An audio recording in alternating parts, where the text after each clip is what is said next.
Hey, there are 5 myths out there that you probably heard your entire life that are actually messing up your sexual health and your testosterone. And hey, what I'm going to do is break down what they are and why they're actually causing more harm than good. And hey, my name is Brian, aka Uncle B, and for the last 20 years I've been a sexual performance coach with African Fly, the liquid aphrodisiac. And as a coach, I have to deal with these myths all the time, breaking them down, and I want to give them to you so that you know what to listen to and what not to. Specifically, what I'm going to talk about are supplements and pharmaceuticals, protein powders and those snack bars, which animals to eat, superfoods, and calories. And if you stick around to the end, I got a bonus telling you the difference between being healthy and being fit. And as always, if you like what you hear, go ahead and hit the like button, hit the subscribe button, hit the notification bell, and what I'm going to do is break this down till it cannot be broken anymore.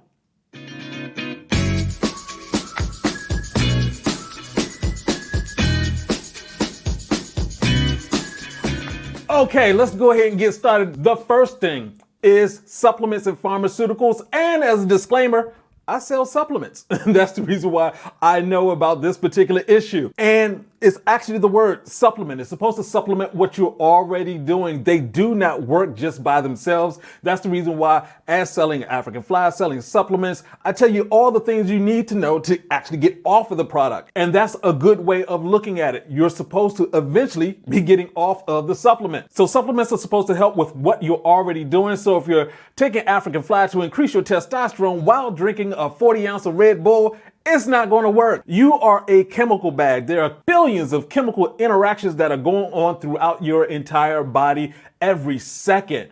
And adding a little supplement or just for a tincture, a little drip of the tincture into your big chemical bag, yes, they can be powerful, but you have to be doing other things with your chemical bag because it just doesn't make any sense for this small thing to affect you in a way that's purely positive without you doing something else yourself. So you have this small chemical set going into your big chemical set, and you're following that up with other chemical sets, whether that be chicken, food, whatever you're eating, that's a chemical set too. So you have to have that in mind when you're supplementing. The other thing is that supplements without making changes can lead to you being reliant on those. And that's what drug dealers do, whether it's meth drug dealers or the pharmaceutical drug dealers. Same process. You have to be on this for your entire life. That's horrible. So if they're telling you to take a supplement or take a pill and they're not telling you how to stop taking it, they're being basically evil. And as I always say, if you have to take something for your entire life, that means it doesn't work. And for the pharmaceuticals and those supplement companies that are dishing all this stuff out to you, in the immortal words of Dave Chappelle, gotcha, bitch. All right, let's talk about the second thing, which I know I'm going to hurt some people's feelings with that, even some people in the room.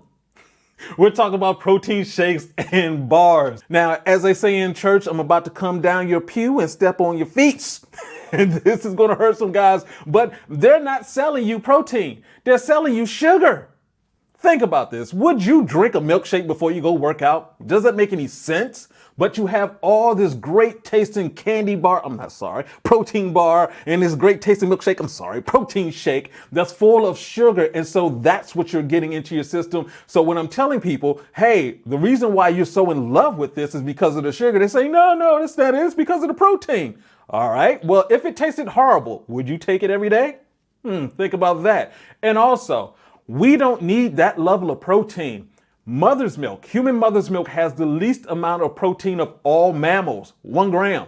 So we don't need that level of protein. So remember, all protein comes from plants. All protein comes from plants. Now, I know some people want to take the protein shakes because it's helping with weight gain. Well, it's good in one sense. It's sort of like drinking a milkshake. Yes, you're going to gain weight, but it's not the healthiest product you could take. Actually, fruits and vegetables are always going to be better. And those protein shakes are absolutely bad for weight loss. I know, I tried it. Not a good idea, player. The third myth that we probably heard so many times, you must eat animals. especially the dead ones. Once again, all protein comes from plants. You do not have to eat animals to get protein from them. They are not a great source of protein. And you have to think about this. We have this mystical cow theory, mystical animal theory. It's like, well, you have to get the protein from the animals. It's like, well, the animal wasn't just born with protein. They actually had to eat something to get the protein. So the cows are eating the grass. That's where the protein is coming from. And the same applies to all animals and fish.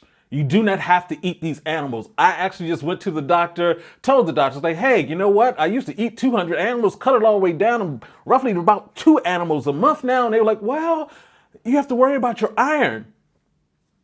What? Where did the cow get the iron from? Exactly. They're making it in your body. That saying you are what you eat is not actually true. What you eat becomes you. So, if you're saying you are what you eat, then, okay, I need some more hair. Should I eat hair? Does that make sense? Of course not. Now, once again, when it comes to eating animals, we're not carnivores or omnivores. They eat animals alive. They need the blood to go with the food so it moves through the digestive system. We're eating dead animals.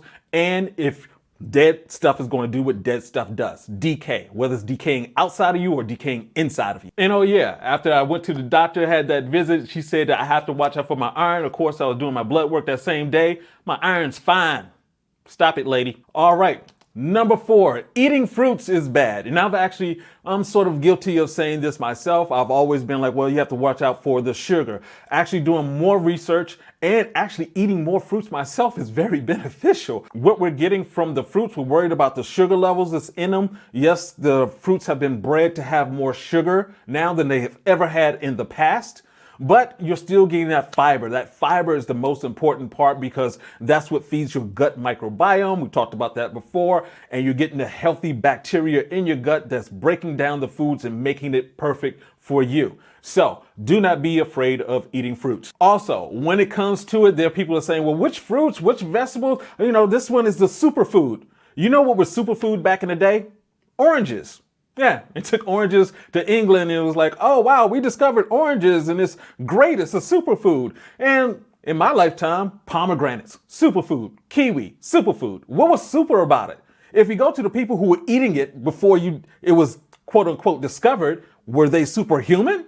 No, it's just a fruit. There are fruits all over the planet. There's no such thing as a superfood. There are some fruits and vegetables that have certain amino acids and things like that can help your body in a specific way. There are no fruits this is the only thing you need to eat and you're going to be so happy. It just doesn't work that way. All right, really quickly, let's talk about calories. I know a lot of guys don't like hearing about calories because it's so confusing. And the reason why it's so confusing is because it doesn't exist.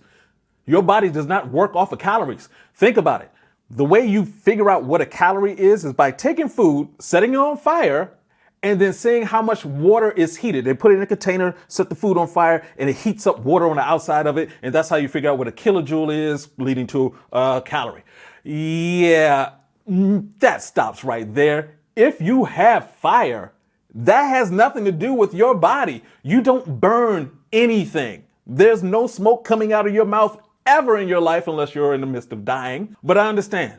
People are like, oh, but the calories are all over. There are books on calories, blah, blah, blah. It's like a religion that you don't have to be a part of because it doesn't exist. A calorie is a unit of energy. It has no mass. It doesn't, our bodies do not operate that way. Even the man that created the whole concept of calories back in the 1870s, he wouldn't believe the way that we're applying it to humans right now. And obviously the biggest way to look at it is it working? Since we started believing in calories, more people have been getting obese. More people are having problems. Calories aren't great. And just for, a Big Mac, no matter how many calories is in it or not in it, it's not good for you as compared to an apple. So let's stop with that game. Calories aren't a thing. All right, really quick. I just want to give you guys a quick bonus, which is just to let you know that being healthy is not the same as being fit.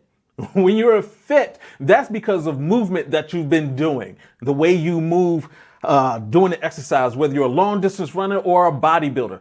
2 different ways of being fit, but that's what's happening. Health comes from what you're consuming and your insides of your body working correctly. So there are people who look fit, who are not healthy. If you look at some of the bodybuilders who are out there, right after their competition, they'll go backstage and faint. Now, of course, fitness is needed for health, but there are people out there who, oh, he looks healthy, but why did he just die on the treadmill? Oh, he looked you're a 35-year-old great looking corpse.